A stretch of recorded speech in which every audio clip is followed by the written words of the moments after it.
Bienvenue sur Africa 24 dans cette nouvelle édition du QG Week-end au sommaire de l'actualité. Discours au sein de l'opposition nigérienne, le Front démocratique et républicain connaît une crise de leadership. Les structures qui composent la coalition n'arrivent pas à départager les candidats à la présidence du Front. Au Tchad, la suspension du dialogue entre les autorités et les partenaires sociaux inquiète la société civile. Cette dernière estime que cette situation a paralysé davantage la situation économique du pays déjà affaibli par la crise. Et puis en Égypte, 2 étudiants de l'université Ain Shams du Caire, la capitale, développent un projet prometteur pour guider les malvoyants. Il s'agit d'une canne intelligente conçue avec un GPS intégré, découverte en fin de journal. Mais tout d'abord, au Rwanda, l'opposante Victoire Ingabire et le chanteur Kizito Mihigo ont été libérés ce samedi 15 septembre. Ils font partie des 2140 prisonniers dont les autorités ont annoncé la libération. Des remises en liberté qui, pour le gouvernement, s'agit de l'aboutissement d'une procédure liée à leur demande de grâce et n'est en rien le résultat de pression. Pour rappel, Victoire Ingabire a été arrêtée en 2010 alors qu'elle voulait se présenter à la présidentielle comme candidate du Parti des Forces démocratiques unifiées, une formation d'opposition non reconnue par les autorités. Et l'opposition nigérienne, elle, est en crise. Créée il y a à peine 4 mois, le Front démocratique et républicain a divisé en cause. 2 candidats se disputent la présidence du Front, un problème de leadership qui fragilise la coalition mise en place le 15 mai dernier. Reportage de notre correspondant Sadou Alizé Mokhtar. Crise au sein du Front démocratique et républicain, FDR, la principale coalition de l'opposition nigérienne.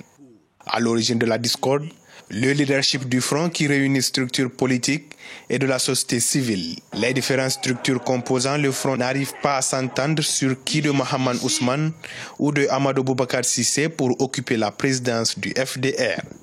Nous avons pour le moment temporisé le processus de mise en place du nouveau bureau jusqu'à ce que les concertations soient achevées à tous les niveaux. Et après, plaise à Dieu, nous reviendrons, n'est-ce pas, avec des mesures absolument consensuelles. 4 structures politiques et une de la société civile composent ce cadre créé le 15 mai 2018. Une création justifiée selon eux par la nécessité de restaurer la démocratie au Niger. De 2 choses l'une, soit au sein même de l'opposition, il y a des gens qui travaillent pour le pouvoir et qui essaient de déstabiliser cette opposition, ou alors l'opposition est arrivée à un tel niveau de déliquescence que la confiance n'existe plus entre les gens. Selon certains observateurs, depuis la réélection du président Issoufou Mahamadou pour un second mandat en 2016, l'opposition a du mal à concerter ses actions de protestation, d'où la nécessité de redynamiser le cadre de lutte avec une direction nationale de la coalition du Front démocratique et républicain. Cheikh Tidiane Gadio est désormais libre et il est poursuivi aux États-Unis. Abandonné, l'ancien ministre des Affaires étrangères du Sénégal avait été interpellé le 17 novembre 2017 aux États-Unis et placé depuis décembre dernier en résidence surveillée. Il était soupçonné de corruption, de blanchiment, de fraude et d'évasion fiscale. Des poursuites abandonnées par un tribunal américain qui a rejeté le dossier. Chef de la diplomatie sénégalaise de 2000 à 2009, Cheikh Tidiane Gadio prévoirait de rentrer prochainement au Sénégal. Le Maroc est l'un des pays les plus attractifs en Afrique pour les investissements. Le royaume chérifien maintient ainsi sa position derrière l'Afrique du Sud et l'Égypte, respectivement 1er et 2e. Également 5e marché de l'Afrique, le Maroc a un taux de croissance attendu de 4% en moyen terme. Solène Duplessis. Le Maroc a la 3e place des pays les plus attractifs en Afrique pour les investissements. C'est ce que révèle une étude de la banque sud-africaine RMB. En 2017, le Maroc a attiré 2,57 milliards de dollars d'investissements directs étrangers, soit une hausse de 12% par rapport à 2016, faisant du royaume la première destination en Afrique. Une performance qui s'explique notamment par la politique d'ouverture de l'économie marocaine sur l'Afrique. L'environnement opérationnel et l'attrait de l'investissement au Maroc ont été considérablement renforcés depuis le printemps arabe.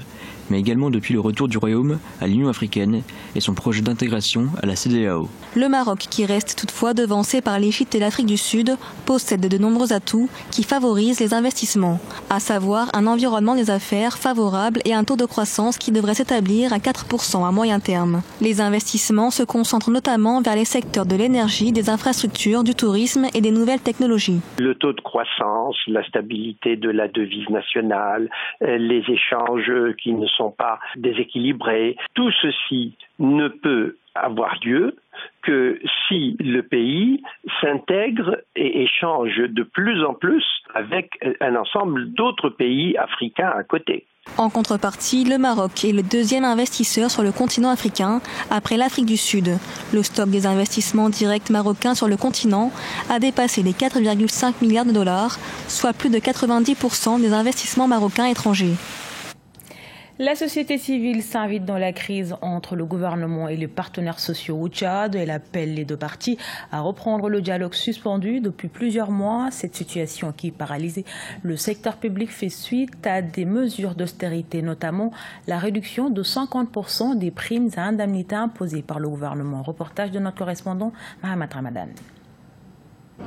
Au Tchad, le dialogue entre le gouvernement et les partenaires sociaux est suspendu depuis plusieurs mois. Les deux parties s'accusent de mauvaise foi et hésitent à revenir à la table des négociations, paralysant ainsi les services publics. Une situation dénoncée par la société civile qui estime que cette crise affecte négativement le développement socio-économique du pays.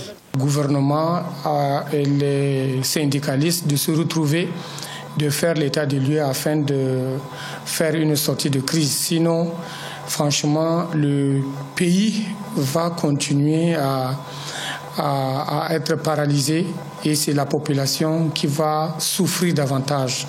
Je crois que tout ce qui a un commencement a une fin. Pour certains acteurs, cette rupture du dialogue entre le gouvernement et les partenaires sociaux est due au manque de communication et à l'incapacité des deux parties à faire des concessions.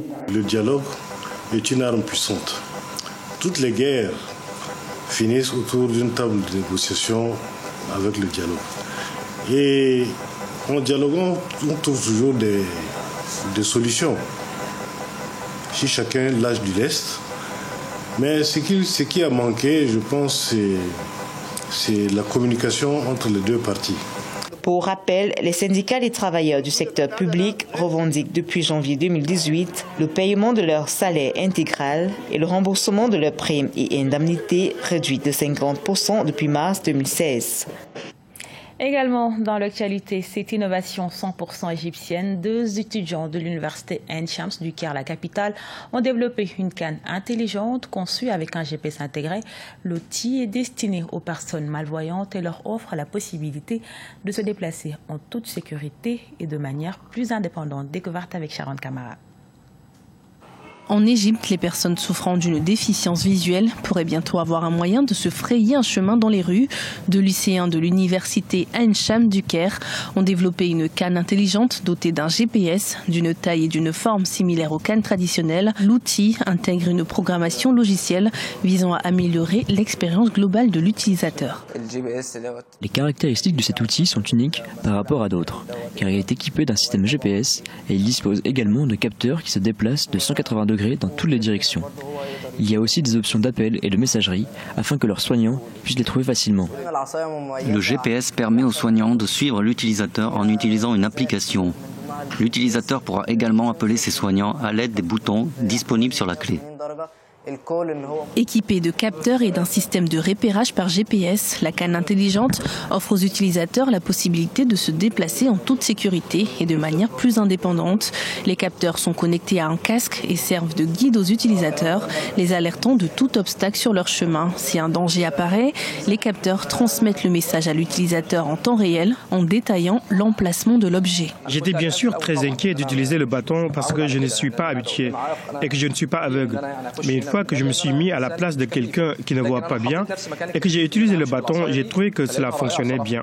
Avec leur invention, les deux étudiants Ziad Othman et Ahmed Nabil ont remporté la deuxième place dans un hackathon local à l'université Ain Shams. Ils sont très encouragés par leur école de technologie de l'information à développer le prototype pour des tests supplémentaires. Ce journal a été réalisé par l'ensemble de la rédaction. Merci pour votre fidélité. Retrouvez dans un instant une nouvelle édition de l'actualité sur Africa 24.